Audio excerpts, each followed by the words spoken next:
महज 2 हफ्ते पहले ही मेरी शादी हुई थी और मेरा पति अर्जुन शहर लौट चुका था।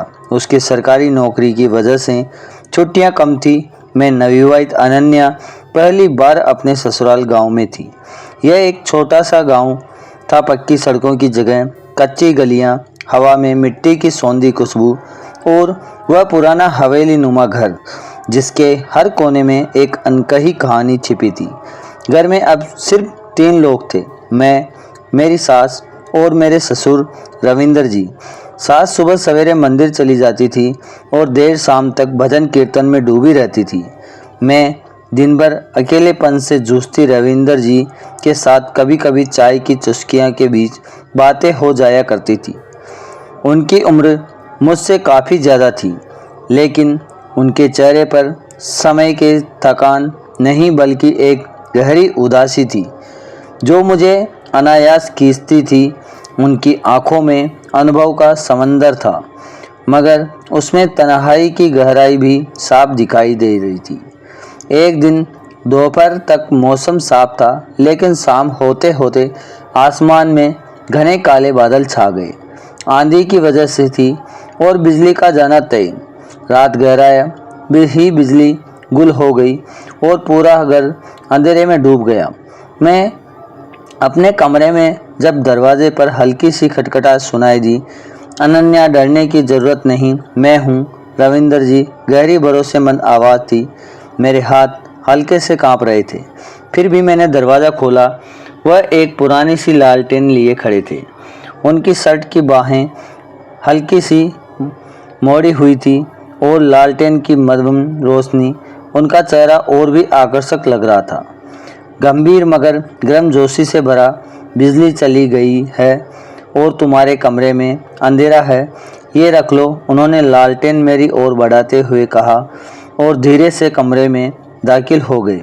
शुक्रिया पापा जी, सचमुच अंधेरे से डर लग रहा था, मैंने कहा और कुर्सी की ओर इशारा किया। आप चाहे तो बैठ जाइए, बाहर तो तूफान सा माहौल है। वह मुस्कुराए और उनकी मुस्कान में कुछ ऐसा था कि मेरा दिल धक से रह गया। उन्होंने कुर्सी खींची और बैठ गए।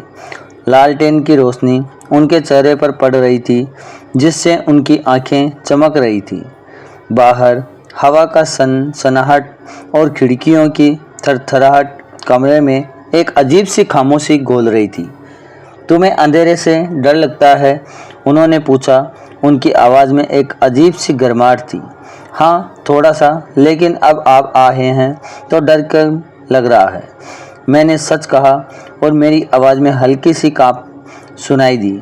उन्होंने गहरी सांस ली और कहा, तुम बहुत समझदार हो अनन्या। अर्जुन की पसंद है तो काश तो होगी ही। मैं शर्मा गई और हल्के से मुस्कुरा दी। फिर कुछ देर बाद की खामोशी के बाद उन्होंने एक सवाल किया जो सीधे मेरे दिल में उतर गया। कभी अकेलापन महसूस होता हो अनन्या? मैं चौंक गई।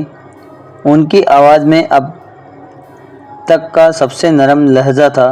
कभी कभी, लेकिन आप लोग तो है ना, मैंने जवाब दिया, मगर मेरी आवाज़ में हल्का सा संकोच था। वह मेरी आंखों में देखने लगे लंबे समय तक। उनकी नज़रों में अब सिर्फ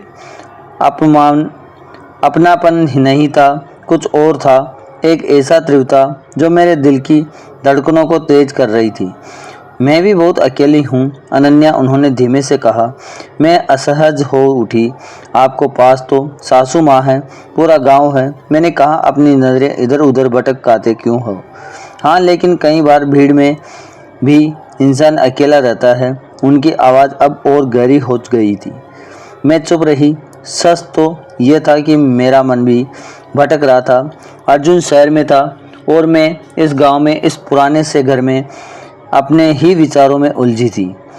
रविंदर जी अब सिर्फ ससुर नहीं लग रहे थे, उनकी मौजूदगी में एक अजीब सा आकर्षण था जो मुझे अपनी ओर खींच रहा था। मैंने खिड़की की ओर देखा। बाहर सारी बत्तियां बुझी थी, सिर्फ हवा का सनसनाहट और लालटेन की अदम रोशनी थी। तभी उन्होंने धीरे से कहा, अगर मैं कुछ कहूँ बुरा तो न मानोगी ना? मैंने बिना बोले सिर हिलाया, मगर मेरी सांस तेजी से हो रही थी। तुमसे बात करने सुकून मिलता है अनन्या। बहुत समय बाद किसी ने इतनी गहराई से मेरी बात सुनी है। आप भी तो बहुत अच्छे हैं पापा जी, मैंने कहा और मेरी आवाज़ में हल्की सी काँप थी। वह थोड़ा और पास खिसक गए। अब उनकी सांसों की गर्माहट मुझे छू रही थी। कमरे में सन्नाटा था, लेकिन हमारी सांसें की आवाज़ साफ सुनाई दे रही थी। क्या कभी तुम्हें ऐसा नहीं लगता कि रिश्तों की परिभाषाएं दिल की आवाज़ से बड़ी नहीं होना चाहिए? उनकी आवाज़ अब और गहरी और भारी थी। मैंने कोई जवाब नहीं दिया। मेरा दिल ज़ोर ज़ोर से धड़क रहा था। उनकी आंखों में एक ऐसी चमक थी जो मुझे अपनी ओर खींच रही थी। आज इस अंधेरे में तुम्हारा साथ मुझे वो सुकून दे रहा है जो मैंने सालों में नहीं महसूस किया, उन्होंने कहा और उनकी उंगलियां हल्के से मेरे हाथ को छू गई। उनके स्पर्श में एक अजीब सी गर्माहट थी। मेरी सांसें और तेज हो गई। बाहर तूफान अपनी रफ्तार पकड़ रहा था और कमरे में लालटेन की अदम रोशनी में हम दोनों एक दूसरे की आंखों में खोए हुए थे। मेरे मन में सवाल थे, डर था, लेकिन साथ ही एक अनजानी सी चाहत भी जाग रही थी। कहानी अच्छी लगी तो कमेंट में ज़रूर बताएं और लाइक एंड सब्सक्राइब करना ना भूलें। आपकी यात्रा मंगलमय हो। धन्यवाद।